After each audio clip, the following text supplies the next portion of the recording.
Hello everyone, and welcome to a special installment of Greater Dayton Live. I'm Ellen McCloskey from the Greater Dayton Area League of Women Voters.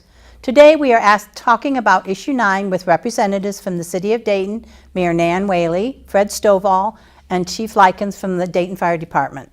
Welcome to you. Ellen, it's great to be here. Thanks for having us here I'm glad you're here. Before we get started, I must tell you that neither the Dayton League of Women Voters or DATV either supports or opposes Issue 9. This program is simply for informational purposes only and to give us a better understanding of what Issue 9 is all about.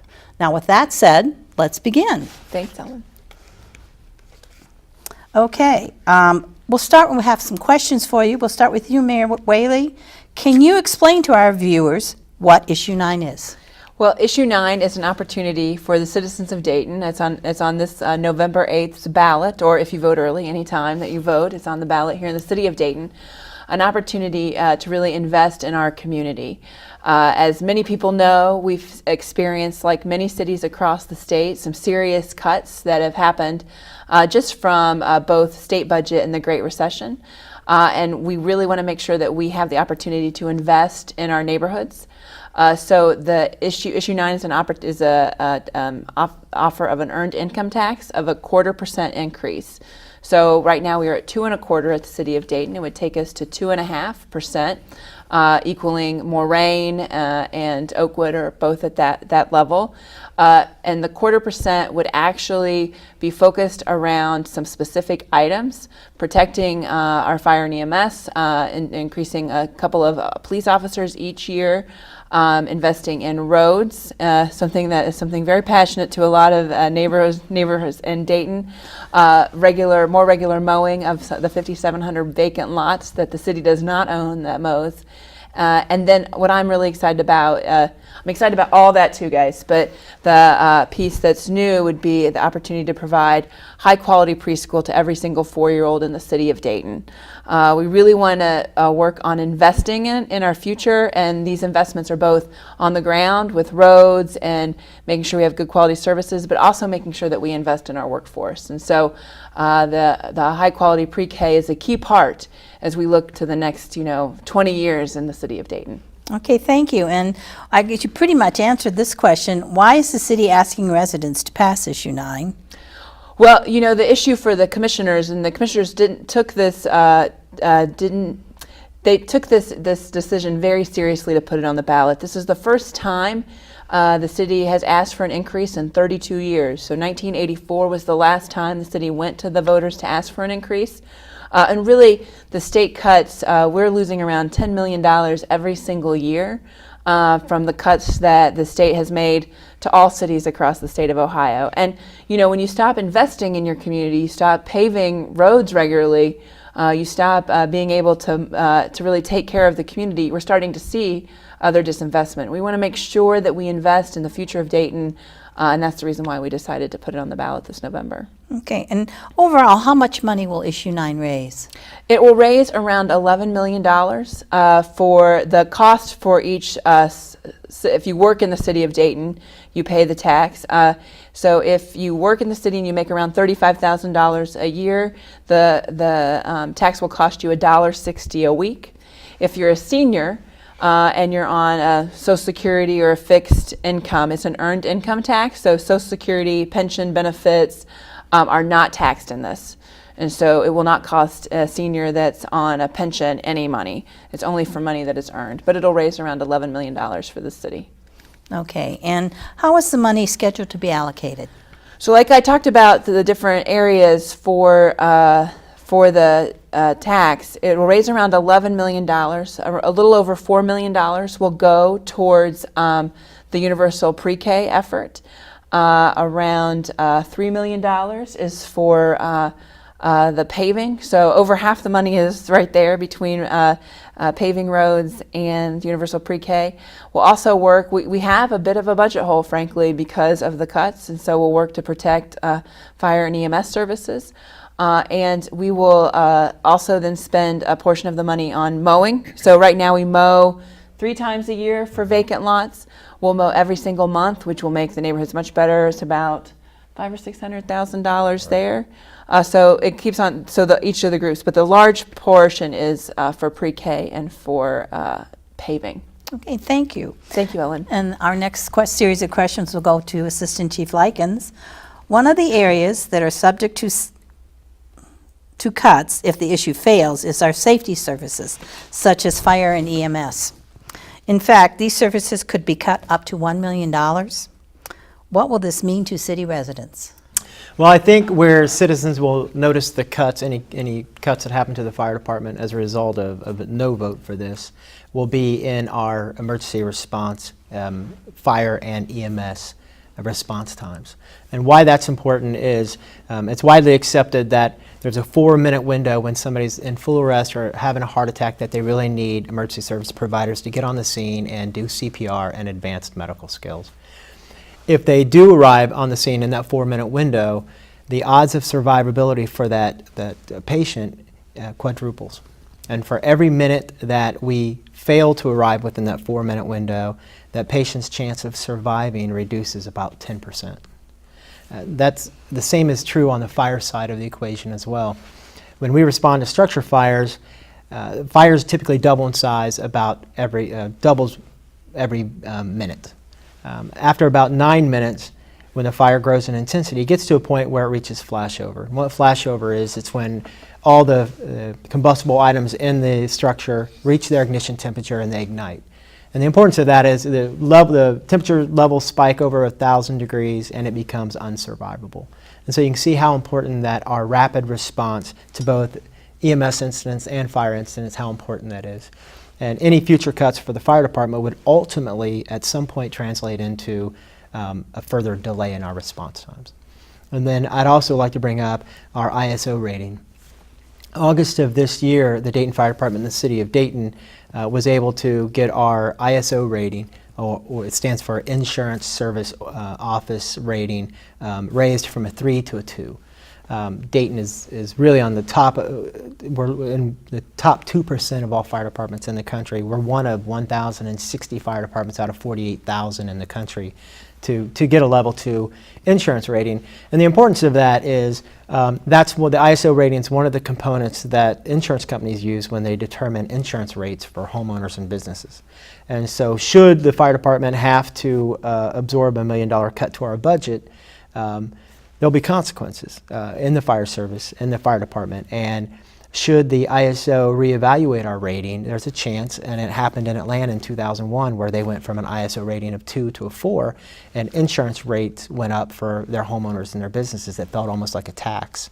So they were able to reverse that, fortunately, but the same could happen to Dayton too. So it's a possibility, and so we can't underscore the importance enough of supporting this issue.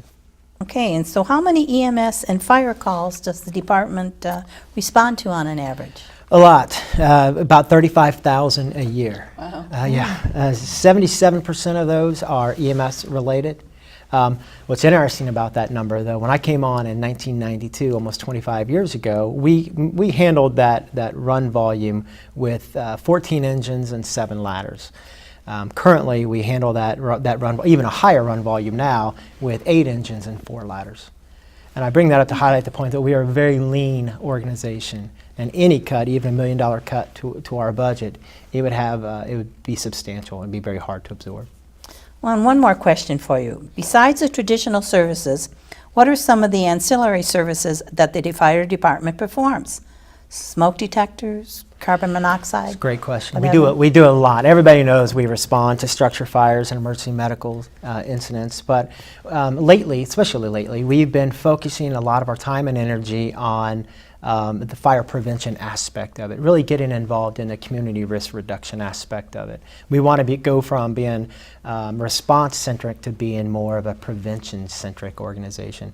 And so what we've done is, like you mentioned, we do smoke detectors, CO detectors. We want every home in the city of Dayton to have operational smoke and CO detectors, to the extent that if they don't have them, not only will we provide them for free, but we'll even install them. We also get out into the schools, the senior citizen groups, churches, businesses. We do a lot of public fire safety education, a lot of fire safety presentations. We work in concert with businesses. We do pre-fire plans. We inspect their fire protection systems.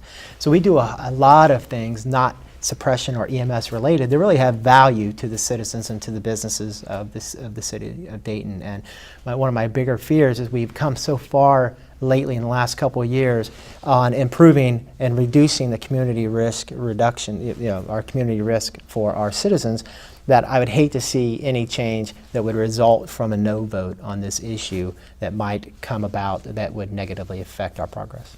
Well, thank you. Thank you. And our next series of questions are for you, Mr. Stovall, for the Public Works Department. Infrastructure improvements are key to enticing new residents and businesses to locate in a city. Part of the levy will go to improve residential streets and finishing the city's park plan. What differences will citizens see? So on the infrastructure, the streets, that's probably will be the most noticeable one that people will see. If you're driving down, you likely maybe see some potholes on some of the streets. Hopefully I've not met too a many few. right now. We work on those every day. But from the ride standpoint and just the aesthetics of our streets, if we start to pave these streets, it really will make a quality of life difference in our neighborhood. If you drive down your street and you got nice black pavement on your street, that's really going to enhance your property value, just appearance of your street overall. But it's also going to make people feel safer as well, and hopefully make these neighborhoods look a lot cleaner. So that's really is real critical. I think the mayor mentioned this, and you mentioned it earlier. In order to maintain our citizens and residents in our neighborhood, and to bring new people in and new businesses, our infrastructure needs to be up to par, so to speak. Nobody wants to come in if they're on a raggedy street. So by enhancing the streets, I think we'll be able to maintain our residents and possibly grow our population. I mean, that's really what we want to do, is maintain the quality of life and enhance the quality of life for future growth, and we got a lot of momentum going right now, so we want to keep that going. Also, for my snow removal, during the winter, give you a softer ride. Once we clear the snow off the road, that you got a nice smooth pavement to deal with. So with the residential streets is really where this is focused, and that's really where the big impact is going to be, because we don't have federal or state dollars that we can go after to resurface those streets. It's all for the general fund money that we rely on, and the mayor explained the reason we have challenges there. So this is really going to play a key role as far as the future development and maintaining a good quality of life in all of our communities. The parks piece is to enhance some of the parks that we have in the city of Dayton. We have 62 parks altogether. It's not all 62 that will be upgraded. What we will focus on are the ones where we know residents use the parks. In the neighborhood where we got a good density of kids, and basically it'll be upgrading and replacing what's there. Basketball courts, tennis courts, playground equipment. Those are really going to be our core focus, is make sure that equipment is up to par, safety standard, so the kids have somewhere to go play and enjoy themselves. And thank you. And without the additional investment in the roads, what will the impact be? Not pretty at all. So we all know what a lot of the streets look like today, so I can tell you it will only get worse. Deterioration of our roadway is very critical for police and fire as well, so that when they need to respond to emergency, they need to have a safe passage to get to you. I don't want them kind of dodging holes or anything like that to get to you. They need to have a smooth ride, especially if I'm an ambulance. I don't want to have a bumpy ride because the street is not in good condition. So aesthetically, again, we will still have negative impact on the neighborhoods. Again, it affects police and fire for the things they have to do to keep everybody safe and healthy. So it's just not going to be a very good situation. As far as the parks, we get into a safety situation on some of the playground equipment. A lot of our playground equipment is outdated. To meet the current standards, we need to upgrade that. So what happens is we end up taking it offline if we can't keep it up to standard. So it's not very good at all if this doesn't pass. Not good choices. Exactly. Okay, so mowing is always a concern. We touched on this a little bit in the summer months. So how often are the lots currently mowed, and how will this be addressed with issue 9? Currently, we're about every 2 months, and that sounds like a long time, and it is. By the time we get there, you're probably about 4 feet tall. So this is truly a quality of life impact, again, on the neighborhoods. Also a safety issue. As far as people, you know, when you got tall grass, people kind of have a fear factor, I would say. If you go down the street and you see 3 or 4 abandoned houses that have tall grass, you're not going to feel safe in that neighborhood. So by controlling that and making that, hopefully we're less than a foot or so, or close to what people keep their yards, depending on the Mother Nature, how much rain we get in the growing season, all that plays into this. But to be able to manage that less than 4 feet will definitely, I guarantee you, make a big impact on the quality of life in the neighborhoods. It will hopefully eliminate the rodent issues that becomes an issue when the grass is 4 feet tall, that we get a lot of complaints about, because you draw to that because they got somewhere to hide until we get there and mow that grass. So it's really aesthetically, quality of life wise, people feel safe. Mowing these lots a lot quicker than every 2 months will really enhance the quality of life in neighborhood. And I think people will take more pride in their neighborhoods as well if they see that the city has stepped up our commitment to that. I think residents will do the same as well. And hopefully eliminate illegal dumping issues that we have. People seem to draw to that because they look like, hey, this is not being taken care of and neglected, so I'm just going to add to it. So I think if we can reverse that, we can also address that issue and eliminate those problems. Well, some things to think about. Well, back to you, Mayor. One of the most highly debated areas that the levy will address is preschool. Can you tell our viewers why preschool is a part of Issue 9? Sure. I'm really excited about this opportunity the city has, and let me just start with a story. About 2 weeks ago, I serve on the U.S. Conference of Mayors with mayors across from the country, and we had a meeting, and they brought in the folks that were building autonomous vehicles, and talking about how they were talking to us about how we'll have to really rethink how our cities are planned, how the roads are planned, because think of this, in 20 years there'll probably not be anybody driving a car. Most of the cars will be driverless, and we see this being tested right now in Columbus and Pittsburgh and San Francisco right now today. So when you think of that, it's an exciting and interesting issue for a city.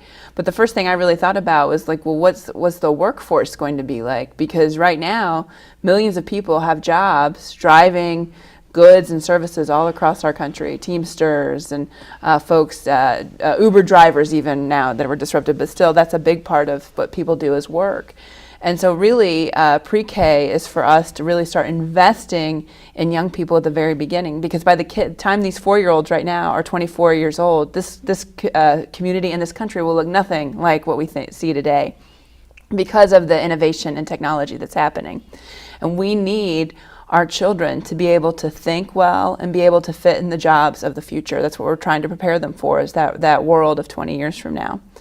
We also know just in 2020 that 2 out of 3 jobs in the country will require some sort of post-secondary degree. So they'll require either an associate's degree, a certification, because it requires more critical thinking now, right? The jobs that you didn't need that critical thinking are being taken over by automation. And so we know that even in 2020, 2 out of 3 jobs will be required to have some sort of post-secondary. Right now in the city of Dayton, after 6 years after kids graduate high school, about 22% of our kids receive some sort of post-secondary out of high school, whether that's an accreditation, a certification, an apprenticeship, associates, or a bachelor's. So you can see the mismatch we have going on in our community when it comes to workforce.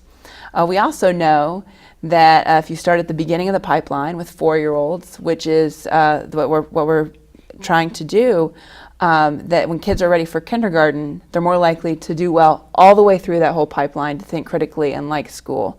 And it's the most inexpensive place to really enter in to work on workforce. So that's why this is so important as a mayor and as the city, because we want to make sure that we create the kind of community that has a strong workforce for the jobs of tomorrow. And starting in pre-K and making sure that our kids are ready for kindergarten and have that fresh first fair shot is so important. Right now in the city of Dayton, 4 out of 5 of our kids are not ready for kindergarten when they go into that school. So imagine if you start kindergarten behind, it's not going to be fun for you, you're not going to enjoy it, and you'll probably stay behind the whole time. And plus, they're playing catch up every single year. So kindergarten readiness is a key part of this lifelong learning continuum. Also, with the high quality preschool effort, we're giving opportunity to really provide an opportunity for parents to have a full life, right? To make sure that they can afford to send their kids and have that opportunity. Right now, pre-K is a quality preschool is more expensive than sometimes college. It's so expensive. So we need to come together and really help invest in the front end on this effort. Okay, and goes to this question: will the city in essence be running a preschool program? Will the Dayton Public Schools still offer its program? And why is the city playing in this space? Sure. No, we are not getting in the business of managing preschool in the city of Dayton. What we plan on doing is this effort was actually began by the county years ago when they did the MCO Future effort to say, what does the county need in workforce, and preschool came together. This past August, we started a demonstration project in Northwest Dayton, where the county was the lead sponsor, the city, Dayton Public Schools all came together to do a demonstration project for this in Northwest Dayton to see what this would be like. It's run by Learn to Earn Dayton. And so they would be, we would work with them to really make sure that we have the high quality providers, and they would really do this process. Also, DPS works in the demonstration project as well. So we want to make sure that people have choices on pre-K, whether it's right for their families to send their child to DPS for pre-K, or send to a child care facility, or even a family provider. All of these options are open for the pre-K preschool promise. What's important for us is that all of them have to be quality, and so there's a different fit for every family. Okay, and then that answers my other question. So what guarantees are in place to ensure success of this program?